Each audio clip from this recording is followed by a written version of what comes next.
नमस्कार दोस्तों, मैं भूपेंद्र मिश्रा स्वागत करता हूं आप सभी का हमारे YouTube चैनल में। दोस्तों, अभी मैं आप लोग को मुगल साम्राज्य के बारे में बता रहा हूं। ये मुगल साम्राज्य के ऊपर तीसरा वीडियो है, ठीक है। और इसके पहले पहले के जो दो पार्ट हैं, एक में मैं बाबर और हुमायूं के बारे में बताया, फिर कैसे शेरशाह शुरू हो जाता है, फिर शेरशाह मतलब सूरी क्या क्या करता है, उसके बाद फिर सूरवंश का कैसे खात्मा करता है अपना हुमायूं, उसके बाद फिर से हुमायूं आता है, वो पहले पार्ट में बताया था। दूसरे पार्ट में मैं आप लोगों को अकबर और जहांगीर के बारे में बताया था, ठीक है, पूरा डिटेल में था दोस्तों। तीसरे पार्ट में मैं शाहजहां और औरंगजेब के बारे में बताऊंगा, और औरंगजेब के बाद तो मेनली मुगल साम्राज्य खत्म ही हो जाता है, ठीक। तो यहाँ पर अपना मुगल साम्राज्य पूरा खत्म हो जाएगा। और जैसा कि मैं आप लोगों को बोल दिया था कि मुगल साम्राज्य खत्म होगा तो मैं आप लोगों को पीडीएफ जो है एकदम फ्री में दूंगा दोस्तों, किसी से कोई पैसा नहीं लूंगा, ठीक है। तो नीचे डिस्क्रिप्शन में अगर आप लोग जाओगे तो आप लोग को ये तीनों पार्ट का पीडीएफ मिल जाएगा, ठीक। और एक चीज़ है, अगर आप लोग पीडीएफ पढ़ने से पहले एक बार इस वीडियो को कंप्लीट देख लोगे तो कई सारी चीज़ क्या होता है, कहानी के रूप में रहता है। तो वो कहानी सुने रहोगे तो जब पीडीएफ देखोगे तो याद आ जाएगा, ठीक है ना। तो चलिए दोस्तों, स्टार्ट करते हैं आज का वीडियो स्टार्ट करने से पहले अगर अभी तक आप लोगों ने हमारे चैनल को सब्सक्राइब नहीं किया होगा तो प्लीज़ सब्सक्राइब कर लीजिएगा। वीडियो अच्छा लगेगा तो लाइक जरूर करिएगा और दोस्तों के साथ शेयर जरूर करिएगा। और आप लोग कमेंट करके जरूर बताइएगा कि वीडियो लगता कैसा है, आप लोग को अच्छा लगता है कि नहीं लगता है, जरूर कमेंट किया करिए, ठीक है। चलिए स्टार्ट करते हैं वीडियो। बात करें दोस्तों हम लोग किसका, शाहजहां का जो कार्यकाल है 1627 से लेकर के 1658 तक है। इनका जो जन्म है दोस्तों 1592 में होता है लाहौर में। कहाँ पर इनका जन्म हुआ है, लाहौर में हुआ है। इनकी माँ का नाम क्या था, तो जगत गोसाई था। इनका जो विवाह, मेन शाहजहां फेमस इसी चीज के लिए है, इनकी शादी हुई थी दोस्तों 1612 ईस्वी में आसफ खां की जो बेटी थी अर्जुमंद बानो बेगम, मतलब मुमताज महल से। मुमताज महल का एक और नाम क्या है दोस्तों, अर्जुमंद बानो बेगम है। और ये जो मुमताज महल है ये है दोस्तों नूरजहां की भतीजी थी। नूरजहां के बारे में बता चुका हूँ, जहांगीर की वाइफ थी।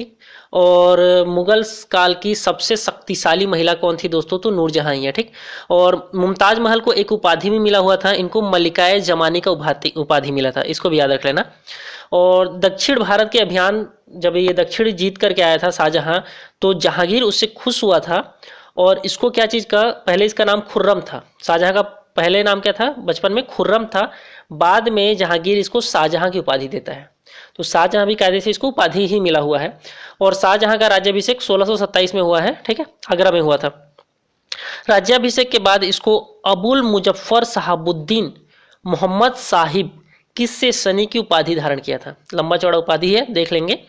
अबुल मुजफ्फर साहबुद्दीन मोहम्मद साहिब किससे शानी की उपाधि धारण किया था शाहजहां ने। बात करें दोस्तों शाहजहां ने बनवाया क्या क्या चीज़ है। एक चीज़ याद रखना, मुगल काल का जो स्वर्ण काल है शाहजहां का ही शासनकाल को कहा जाता है। इसने बहुत सारी चीज़ों को बनाया हुआ है। तो क्या क्या बनाया है इसको देख लेते हैं। ट्रिक है मत जा रेशमा दीवानी। इसमें जो मोती मस्जिद है वही बस किसने बनवाया है दोस्तों, औरंगजेब ने बनवाया था। बाकी सब का सब किसने बनवाया है, शाहजहां ने ही बनवाया था। कहीं कहीं पर आपको मिलेगा कि मोती मस्जिद को भी शाहजहां ही नहीं बनवाया था, वो कायदे से वो गलत है, ठीक। तो शाहजहां ने क्या क्या बनवाया है, मत जा रेशमा दीवानी, म से है मयूर सिंहासन, इसका डिटेल थोड़ा देर में देखेंगे। ता से है, मत से क्या, ता से क्या है दोस्तों, ताजमहल है। जा से है अपना जामा मस्जिद। रे से है रेशमा बाग। श से है शाहजहां बाग। माँ से है मोती मस्जिद। और दीवानी से है दीवाने आम और दीवाने खास। चलिए इसका डिटेल देख लेते हैं हम लोग। मयूर सिंहासन फोटो में दिख रहा होगा, जो शाहजहां है वो मयूर सिंहासन में बैठा हुआ है। और मयूर सिंहासन को किसने बनवाया था दोस्तों, शाहजहां ने बनवाया था।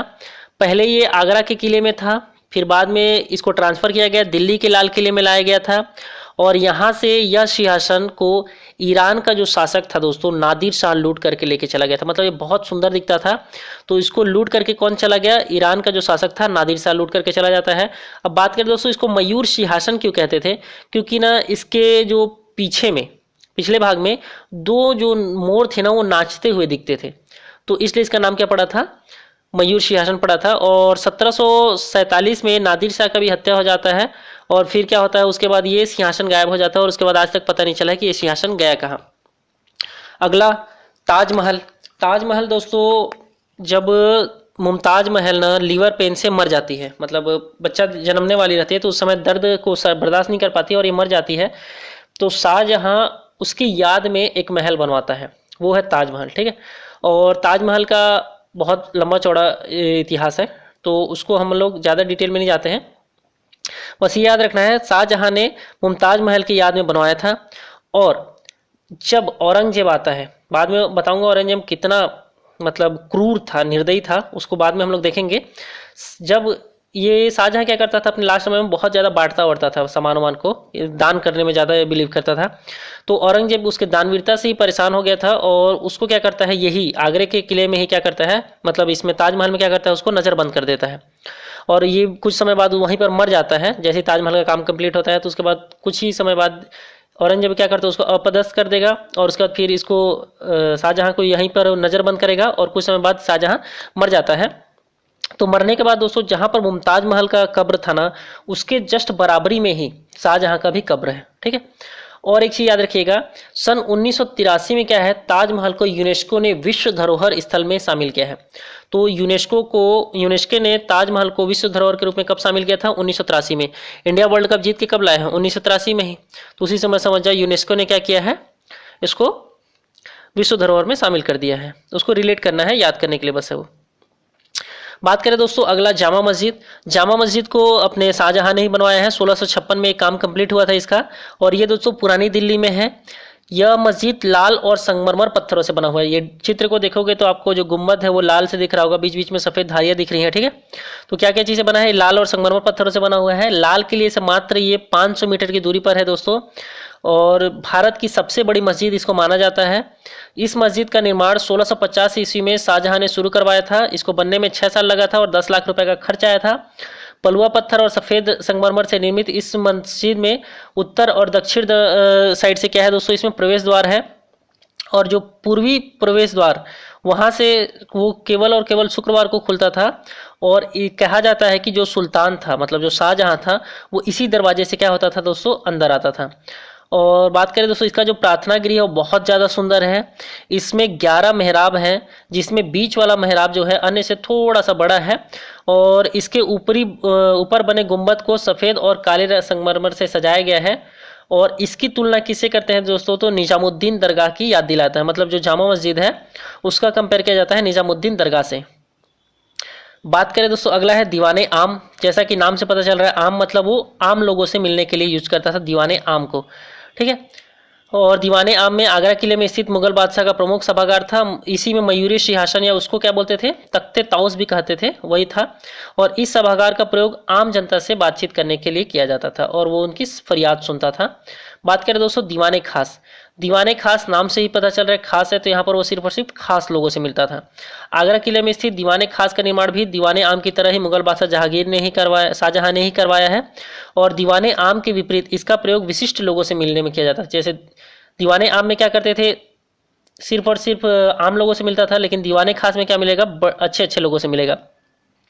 दीवाने खास का निर्माण विदेशी उच्च पदाधिकारी, राजदूत और राजाओं की खातिरदारी के लिए किया गया था। साथ ही यहाँ पूर्ण गोपनीयता के साथ साम्राज्य के बारे में चर्चा भी किया जाता था। यही वजह है कि मुगल काल में दीवाने खास सत्ता का वास्तविक केंद्र हुआ करता था। कायदे से जो बैठ करके बातचीत करते थे वो यहीं पर करते थे। ठीक है। और हॉल में बने चबूतरे में 2 भव्य सिंहासन हुआ करते थे। एक पर बादशाह बैठता था जो कि सफेद संगमरमर से बना था, और दूसरे साइड में जो मेहमान बैठते थे वो कौन से पत्थर का बना था दोस्तों, तो काले पत्थर का बना था। शाहजहां ने ही दोस्तों लाल किला भी बनवाया है। ठीक। तो लाल किला बात करें दोस्तों, दिल्ली के ऐतिहासिक किला है और ये पुरानी दिल्ली के इलाके में स्थित है। लाल रेत पत्थरों से निर्मित है। इस किले को 5वें मुगल बादशाह शाहजहां ने बनवाया था। और इसके किले को लाल किला इसकी दीवारों के लाल रंग के कारण कहा जाता है। जैसे लाल किला है तो देखो लाल रंग से पूरा का पूरा है, इसलिए इसका नाम क्या पड़ा है, लाल किला पड़ा हुआ है। और इस ऐतिहासिक किले को वर्ष 2007 में यूनेस्को द्वारा विश्व धरोहर में शामिल किया गया है। तो यूनेस्को ने इसको भी क्या किया दोस्तों, विश्व धरोहर में शामिल किया है लाल किला में। यहीं पर गणतंत्रता दिवस और 26 जनवरी के दिन राष्ट्रपति और प्रधानमंत्री क्या करते हैं दोस्तों, झंडा फहराते हैं। ठीक। और कुछ कुछ घटना देख लेते हैं दोस्तों शाहजहां के समय का। तो जो गोलकुंडा के प्रधानमंत्री थे मीर जमुला, जिसका वास्तविक नाम क्या था दोस्तों, मोहम्मद सैयद था, और जो एक पारसी व्यापारी था ने शाहजहां को कोहिनूर हीरा भेंट किया था। तो एक चीज याद रखना, कोहिनूर हीरा निकला कहां से था, तो गोलकुंडा की खदान से निकला था। और शाहजहां को कोहिनूर हीरा दिया किसने है, तो मोहम्मद सैयद ने दिया था। शाहजहां के समय में कांधार हमेशा के लिए 1649 ईस्वी में मुगल साम्राज्य के हाथ से निकल चुका था। इस समय यहाँ का शासक शाह अब्बास द्वितीय था। बात करें दोस्तों शाहजहां के समय में 1630 से 32 ईस्वी में दक्कन और गुजरात में अकाल पड़ा। इसका वर्णन वार्नियर एवं पीटर मुंडी ने किया है। पीटर मुंडी एक अंग्रेजी व्यापारी था जो अकाल के समय आया था और अकाल के बाद बादशाह ने भू राजस्व को कम कर दिया था। मतलब क्या है, अब एक तो लोगों के पास पैसा नहीं है, खाना वाना नहीं हो पा रहा है, तो और कैसे राजस्व देंगे, इसलिए क्या कर दिया था, शाहजहां ने उसको थोड़ा सा कम कर दिया था। इसके समय कुछ कुछ विद्रोह हुए थे दोस्तों, उसको देख लेते हैं। पहला था बुंदेलखंड का विद्रोह, 1628 से लेकर 36 तक चलता है। इस विद्रोह का नेतृत्व जुझार सिंह बुंदेल ने किया था और औरंगजेब ने ही इस विद्रोह को दबाया था। ठीक है, औरंगजेब ने बहुत लड़ाई लड़ा है। ठीक है, खाने जहां लोदी का विद्रोह, ये 1628 से 31 तक चला था। खाने जहां लोदी जो था दोस्तों वो अफगान सरदार था। इसे मालवा की सूबेदारी दी गई थी परंतु इसने विद्रोह कर दिया। बाद में यह अहमदनगर के शासक मुर्तजा निजाम शाह के दरबार में पहुंचा और शाहजहां ने के दक्षिण पहुंचने पर यह उत्तर पश्चिम भाग गया और अंत में बादा जिले के सिहोदा नामक स्थान पर माधव सिंह द्वारा क्या किया गया है, इसको हत्या कर दिया गया है। पुर्तगालियों का भी इनसे लड़ाई हुआ दोस्तों 1632 में। बात करें पुर्तगालियों के बढ़ते प्रभाव को समाप्त करने के उद्देश्य से 1632 ईस्वी में उसके महत्वपूर्ण व्यापारिक केंद्र हुगली पर अधिकार कर लिया था। जो पुर्तगालियों का मेन जो केंद्र था वो कहाँ पर था दोस्तों, हुगली में था और हुगली पर क्या कर दिया था, इन्होंने अपना अधिकार कर लिया था। बात करें दोस्तों अहमदनगर की विजय 1633, तो इस समय अहमदनगर का जो शासक था दोस्तों वो था मुर्तजा खां। इस प्रकार जो दोस्तों शाहजहां के समय पर खानदेश, बरार और अहमदनगर मुगलों के अधीन आ गए थे। बात करें दोस्तों औरंगजेब को दक्षिण का सूबेदार बनाया था शाहजहां ने, जहां वह 1636 से 44 के बीच 8 वर्षों तक रहा था। उसने दक्षिण के प्रदेशों पर 4 सूबों में विभाजित किया था और इसकी राजधानी क्या थी दोस्तों, तो औरंगाबाद थी। औरंगजेब की राजधानी क्या थी, तो औरंगाबाद थी। बात करें दोस्तों इसने कौन कौन से में विभाजित किया था 4 सूबों में, एक था खानदेश जिसकी राजधानी थी बुरहानपुर, एक था बरार उसकी राजधानी थी एलिचपुर, और एक था तेलंगाना उसकी राजधानी थे नांदेड़, और एक था अहमदनगर, इसकी राजधानी क्या थी दोस्तों, अहमदनगर ही था। औरंगजेब जो था दोस्तों वो दोबारा दक्षिण का सूबेदार 1652 से 57 के बीच में रहता है और तब उसे मुर्शिद कुली खां के सहयोग से एक नई भू राजस्व व्यवस्था भी उसने लागू किया था।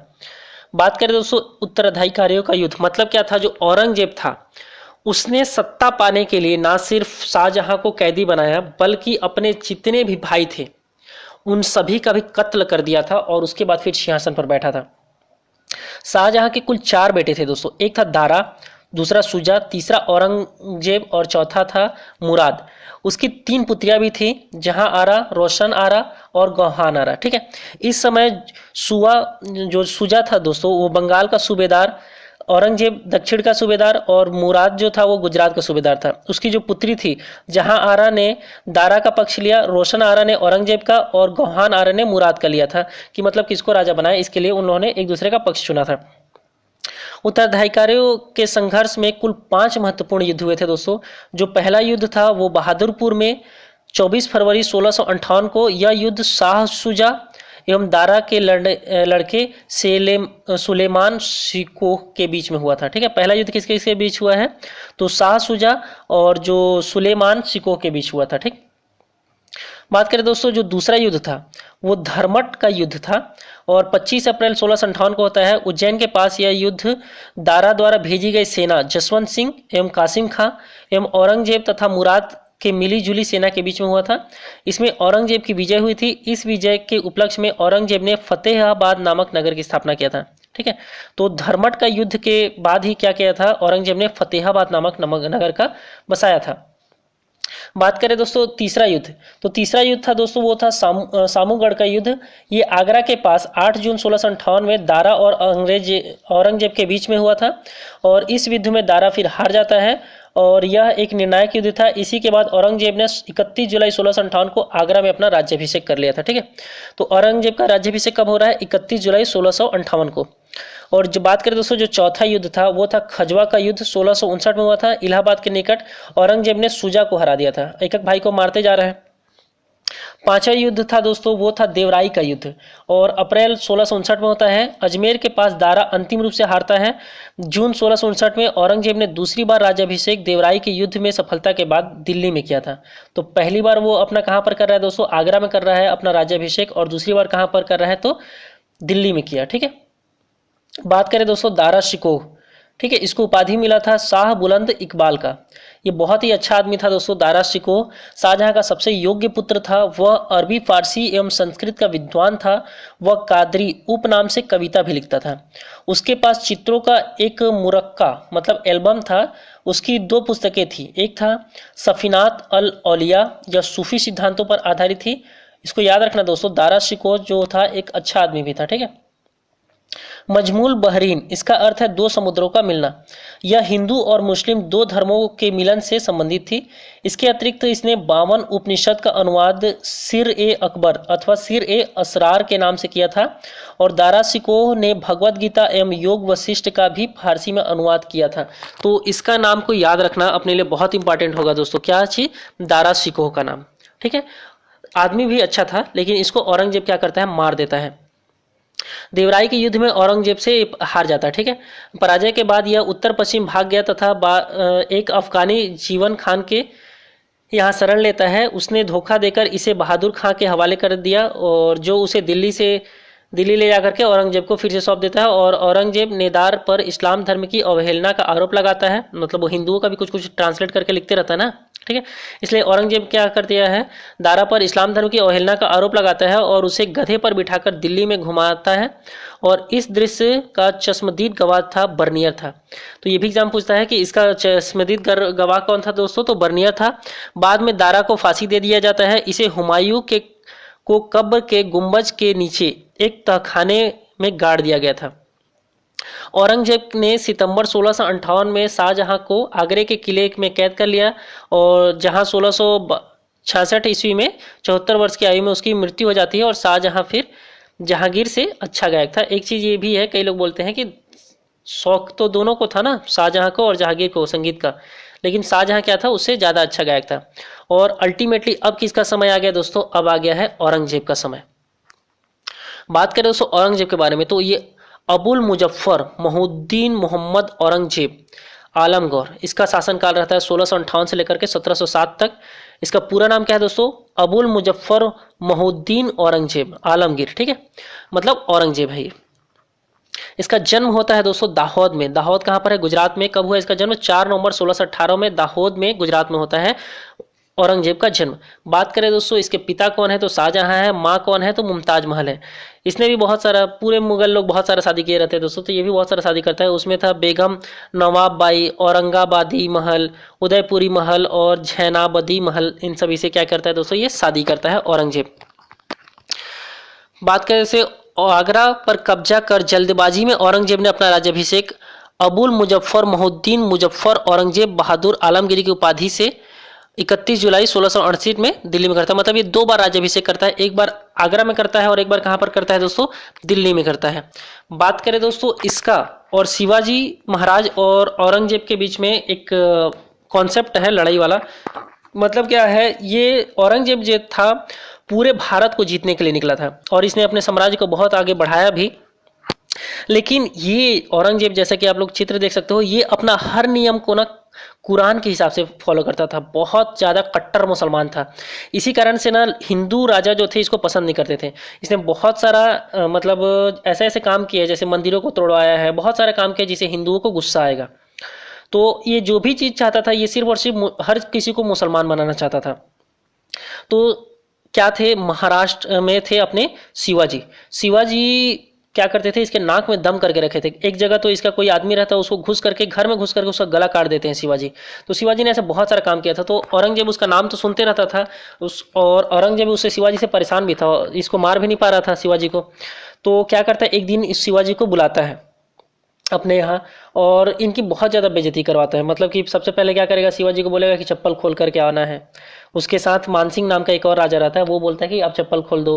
फिर जाना है तो राजा के सामने झुकना है। उसके बाद फिर राजा के सामने जब जाओगे तो नीचे में पहले जमीन को चूमोगे, उनके सामने अपना सर झुकाओगे, तो सर झुकाने से ना अपना शिवाजी मना कर देता है।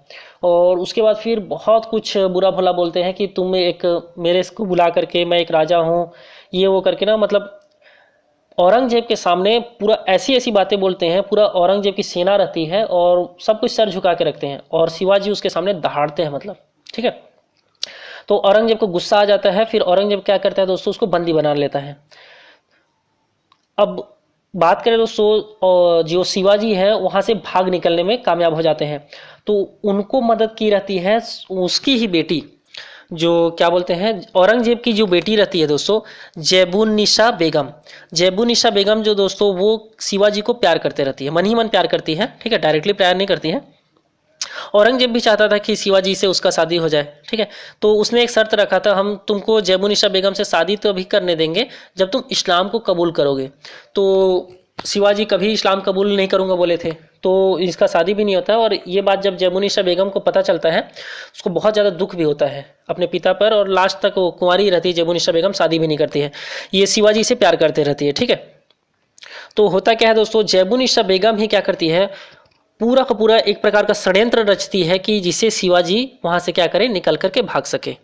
तो शिवाजी को उस कैद खाने से निकालने में क्या करती है, मान सिंह की सेना को वहां पर लगाती है और फिर कैसे कैसे करके पूरा मतलब एक जाल टाइप का बनाती है, जिससे क्या है वो शिवाजी वहां से भाग करके निकल सके। तो जैबुन्निसा बेगम का बहुत बड़ा हाथ है कि शिवाजी वहां से निकल करके भाग सके करके। उसके बाद बात करें दोस्तों, औरंगजेब ने और क्या किया, सिखों के 9वें गुरु गुरु तेग बहादुर का हत्या करवा दिया था। औरंगजेब ने जब कश्मीरी ब्राह्मणों को इस्लाम कबूल कराने पर मजबूर किया, तो उन्होंने सिखों के 9वें गुरु तेग बहादुर से मदद मांगी, ठीक है। अब उन लोग अपना इस्लाम कबूल करने के लिए ब्राह्मण लोग तैयार नहीं थे, तो वो सिखों के 9वें गुरु तेग बहादुर से मदद मांगते हैं, लेकिन तेग बहादुर इसका विरोध करता है। तो औरंगजेब ने उन सभी पर भी इस्लाम स्वीकार करने का दबाव डाला, पर तब तेग बहादुर जी ने उन्हें झुकने के लिए बोलता है, लेकिन वो झुकता नहीं है। उन्होंने कहा कि हम शीश कटा सकते हैं, केस नहीं। यह सुनकर वह गुस्से में लाल हो जाता है और फिर उसके नानक जी पर का सबके सामने सिर कटवा देता है, ठीक है। मतलब वो जो 9वें गुरु हैं उनका क्या करते देता है, ये सिर कटवा देता है। इस दिन को सिख आज भी अपने त्योहार के रूप में मनाते हैं, ठीक है। इस चीज को याद रखना अपने को। बात करें दोस्तों, औरंगजेब के विरुद्ध हुए विभिन्न विद्रोह, और था सतनामियों का विद्रोह भी हुआ था। सतनामी जो थे दोस्तों, वो वास्तव में तो हिंदू ही थे, ने 1672 में औरंगजेब के खिलाफ विद्रोह कर दिया था, जिसका नेतृत्व बीरभान कर रहा था। कौन कर रहा था दोस्तों, बीरभान कर रहा था। और सतनामी दिल्ली के आसपास के इलाके में रहते थे। सतनामी औरंगजेब के खिलाफ वीरता से लड़े, लेकिन जल्द ही मुगलों की शाही सेना ने उन्हें क्या कर दिया था, परास्त कर दिया था और मौत के घाट उतार दिया था। तो सतनामियों का भी विद्रोह हुआ था।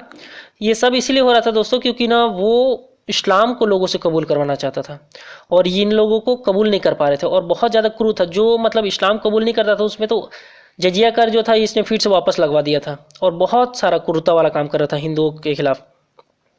बात करें दोस्तों, जाटों का विद्रोह हुआ था। जाटों ने भी अपनी स्थायी जमींदार गोकाला के नेतृत्व में औरंगजेब के खिलाफ विद्रोह किया था।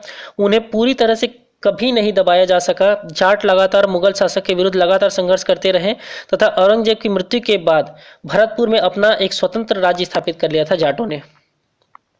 बात करें दोस्तों, औरंगजेब ने 1669 ईस्वी में हिंदू मंदिरों को तोड़ने का आदेश दिया था।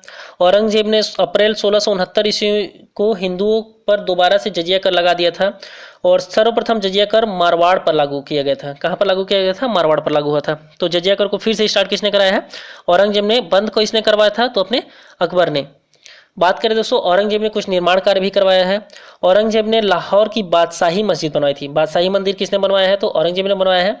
औरंगजेब ने 1678 ईस्वी में औरंगजेब ने अपनी पत्नी रबिया दुर्रानी की स्मृति में बीबी का मकबरा बनाया। तो बीबी का मकबरा किसने बनाया है, औरंगजेब ने बनाया था, ठीक।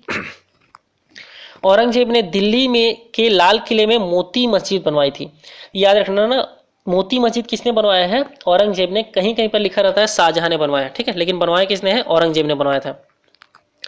बात करें दोस्तों औरंगजेब की मृत्यु, तो 90 साल की उम्र में औरंगजेब ने 3 मार्च 1707 में अपने प्राण त्याग दिए। दौलताबाद में औरंगजेब को दफनाया गया। 50 साल के शासन में औरंगजेब ने अपने इतने विद्रोह बढ़ा लिए थे कि मतलब उसके खिलाफ मतलब हिंदू वो क्या था, पूरा मुसलमानों को प्रचार, इस्लाम को प्रचार प्रसार करने के चक्कर में ना जितने भी हिंदू लोग थे उनको अपना दुश्मन बना चुका था। तो सब उसकी जड़ें खोदने पे तुले हुए थे। और जैसे ही ये मरता है समझ जाओ मुगल काल का अंत शुरू, क्योंकि इसके बाद जो भी आते हैं कोई भी योग्य शासक नहीं होते हैं। और मेन क्या था, ये दक्षिण के साइड आ गया था औरंगजेब, और पूरा का पूरा उत्तर भारत तो छूट ही चुका था। जीतने के चक्कर में ये पूरा अपना राज्य फैलाने के चक्कर में दक्षिण भारत में आ चुका था और उत्तर भारत छूट चुका था। उत्तर भारत में उस समय फिर जो हिंदू थे वो अपना तमाशा दिखा रहे थे। अगर आप लोग देखोगे तो इसका देखो पूरा इधर पाकिस्तान साइड से लेकर के बलूचिस्तान से लेकर के नीचे कावेरी घाट तक है, इधर बांग्लादेश तक इसका शासन क्या है पूरा फैला हुआ है। तो इसका जो राज्य था बहुत ज़्यादा विस्तृत राज्य था। और सबसे ज़्यादा अगर विस्तृत राज्य किसी के समय में है, किसी मुगल के समय में, तो वो औरंगजेब ही था। लेकिन इसके बाद दोस्तों शुरू हो गया था किसका, मुगलों का पतन। इसके बाद के ज़्यादा राजा इंपॉर्टेंट नहीं है, नाम याद रख सकते हो बहादुर शाह। इसका शासनकाल था 1707 से 1712। ठीक है, पहले पार्ट पे ही मैं आप लोग को ट्रिक बताया था। क्या था ट्रिक दोस्तों, मुगल साम्राज्य को राजाओं को याद करने का ट्रिक, भाजी सब्जी फॉर माँ साहब। पहला था बाबर, फिर हुमायूं, फिर अकबर, उसके बाद जहांगीर, फिर शाहजहां, फिर औरंगजेब, फिर बहादुर शाह, उसके बाद फिर जहादार शाह, उसके बाद फारूक सियर, उसके बाद मोहम्मद शाह, फिर Ahmad Shah, Mohammad Alamgir two, Shah Alam two, Akbar two और बहादुर शाह जफर। बहादुर जो शाह जफर था जो दोस्तों वो अंतिम था और 1857 का जो क्रांति था उसमें उसका नाम आता है। तो अंतिम मुगल सम्राट कौन था, तो बहादुर शाह जफर था, इतना याद रखना है। बाकी ये बीच में किसी का कोई इंपॉर्टेंट नहीं है। तो दोस्तों यहाँ पर अपना मुगल साम्राज्य पूरा का पूरा खत्म हो गया है। वीडियो कैसा लगा जरूर बताइएगा दोस्तों, और अगर वीडियो अच्छा लगा हो तो लाइक करिएगा, दोस्तों के साथ शेयर जरूर करिएगा। ठीक है, वीडियो को लास्ट तक देखने के लिए बहुत बहुत धन्यवाद। Thank you.